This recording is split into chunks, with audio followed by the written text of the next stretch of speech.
TNS news కి స్వాగతం. సిద్దిపేట జిల్లా టౌన్లో తెలంగాణ రాష్ట్ర సాధన కోసం నిరాహార దీక్ష ప్రాంగణంలో దీక్ష చేసి తెలంగాణ రాష్ట్రం ఎలా అయితే సంపాదించుకున్నామో అదే దీక్ష ప్రాంగణంలో ఈరోజు మన బీసీలకు దక్కాల్సిన 42% రిజర్వేషన్లు అమలుకి రాష్ట్ర వ్యాప్తంగా బీసీ బంద్కు పిలుపునివ్వడం జరిగింది. అందులో భాగంగా నాయకులు మాట్లాడడం జరిగింది మరియు కళాకారులు పాటలతో ఉత్సాహం నింపడం జరిగింది. ఇది అడగకుండా చేయరాదా? వాళ్ళకు చేయొచ్చు, కానీ చేయదు. ఎందుకంటే మనం బీసీలను ముందుకు పోతే అగ్రవర్ణాలకు ఇబ్బంది అవుతుందో లేకుంటే ఇంకా వర్ణాలకు ఇబ్బంది అవుతుందనో మనకు మన పిల్లలకు చాలా నష్టం జరుగుతుంది. ఇప్పటికైనా గ్రహించి బీసీలు అట్లా పోయి అన్నలు తమ్ముళ్ళు అందరూ చూస్తున్నారు, ఇదేందో రోడ్డు మీద నడుస్తుంది అంటున్నారు. కానీ ఇలా బీసీలలో 42% కావచ్చు, 50 కావచ్చు, 40 వచ్చినా 42, 45 వచ్చినా కానీ ఇలా మన పిల్లలు ఎంతో బాగుపడుతారు.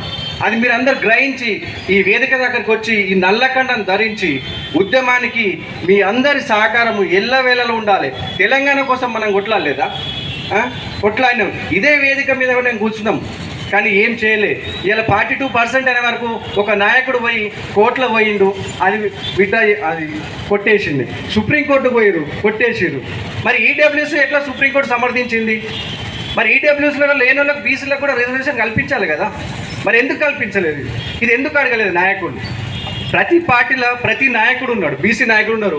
ఏమంటారు? మేము మద్దతు తెలుపుతున్నాము బీసీలకు అంటారు. అది అయిపోయింది.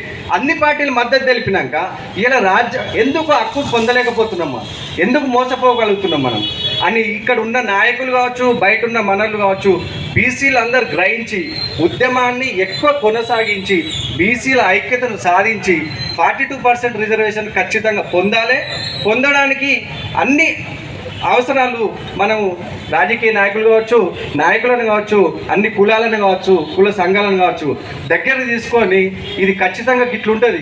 మనకు మన పిల్లలకు విద్య ఉపాధి రంగంలో, రాజకీయ రంగంలో అందరూ 42% రాజకీయ రంగంలో అంటారు. రాజకీయ రంగంలో వస్తే ఏం చేస్తావు?